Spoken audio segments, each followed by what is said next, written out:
serimizin ikinci bölümüne hoş geldiniz. Birinci bölümü izlemek isterseniz şuraya tıklayabilirsiniz. Bugün sizlerle bu telli bandanalar nasıl yapılır bunu paylaşacağım. Geçenlerde Trendyol'da gördüm bunları ve 95 TL'ydi. Dedim ki ben bunu yaparım ama bir teli kumaşa nasıl sabitlerim diye düşündüm ve bir yol buldum. Hemen sizinle de paylaşmak istedim. Zaten fark etmişsinizdir ama bu kumaş bu üzerimde gördüğünüz tulum gibi bir takım yapmıştım. Onun artan kumaşıydı. O videoyu da izlemediyseniz eğer yine buradan izleyebilirsiniz. Şimdi isterseniz öncelikle nasıl bağladığımı göstereyim. Daha sonra da yapımına geçelim. Şimdi öncelikle bandanamı şöyle enseme doğru alıyorum ve bunu kafama sarıyorum. Şu şekilde. Zaten içinde teli olduğu için bu böyle direkt kafamın şeklini alıyor. Böyle çaprazlama getirdim ve bir tur döndürüyorum. Bunu sadece sabitlemek için yapıyorum. Yani yine içinde tel olduğu için böyle kalıyor zaten. Bundan sonrası aslında sizin tamamen hayal gücünüze kalmış. Ben en çok beğendiğim modeli göstereceğim şimdi. Şöyle etrafına doluyorum bir kolunu. Ucunu alta doğru saklıyorum ve diğerini de doluyorum.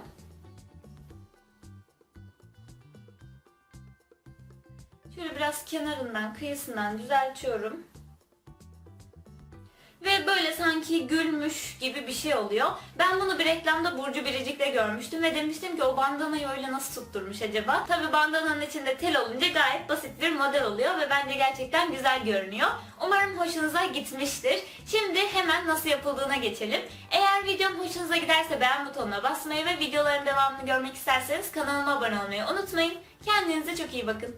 Tokamızı yapmak için sadece 2 tane malzemeye ihtiyacımız var. Bir parça kumaş ve tabii ki bir de tel. Benim kullandığım emaye kaplamalı bakır tel ama istediğiniz herhangi bir tel kullanabilirsiniz. Ben bunu bir okul projesi için almıştım ve elimde böyle kalmıştı. Teliniz ne ince ne de çok fazla kalın olsun. Kolay şekil alsın, yani yumuşak bir tel olsun ama aldığı şekilde kolay kolay bozulmasın, o kadar da ince olmasın. Bu telleri elektrikçilerde, hırdavatçılarda bulabilirsiniz ama tuhafiyelerde de bu tarz teller satılıyor veya kırtasiyelerde. Şimdi öncelikle telimi bir kenara alıyorum. Benim kumaşım 110 santime 30 santim. Bence bu boyutlar ideal ama istediğiniz gibi değiştirebilirsiniz.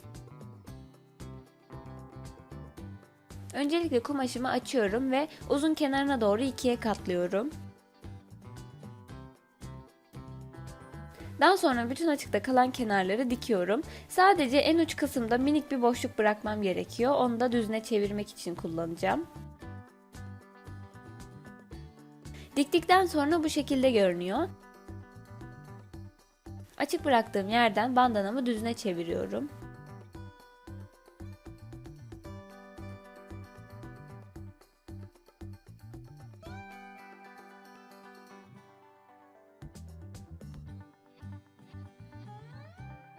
Bu parçayı güzelce ütülüyorum kenarlarını bastırmak için.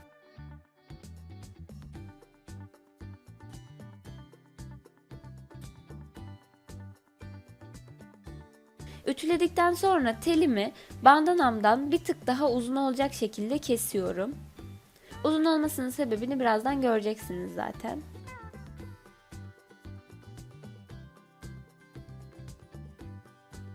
Daha sonra telimin ucunu bu şekilde ince bir şeye sararak kıvırıyorum. Birkaç tur döndürüyorum.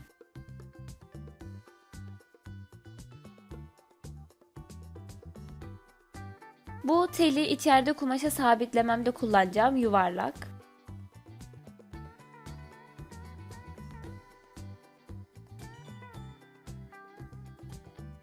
Diğer ucunu da aynı şekilde kıvırıyorum.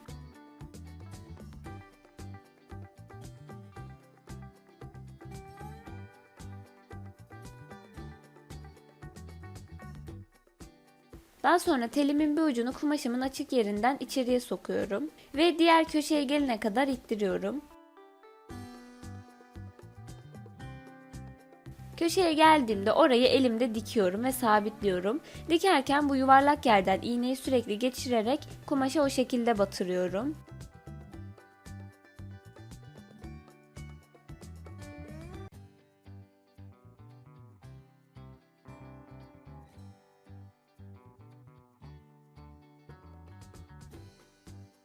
Bir tarafı diktikten sonra kumaşımı çekiştirerek diğer tarafı da içeriye doğru sokuşturuyorum.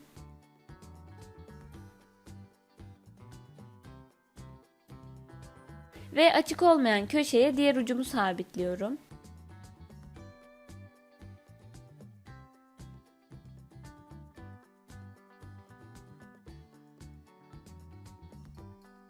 En son olarak da açık bıraktığım kısmı dikiyorum.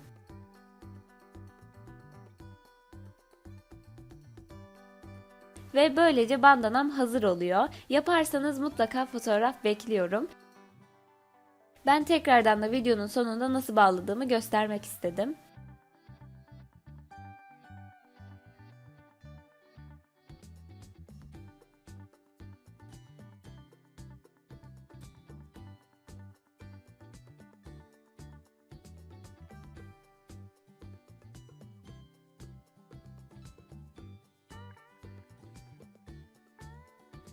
Eğer videom hoşunuza gittiyse beğen butonuna basmayı ve videoların devamını görmek isterseniz kanalıma abone olmayı unutmayın. Kendinize çok iyi bakın.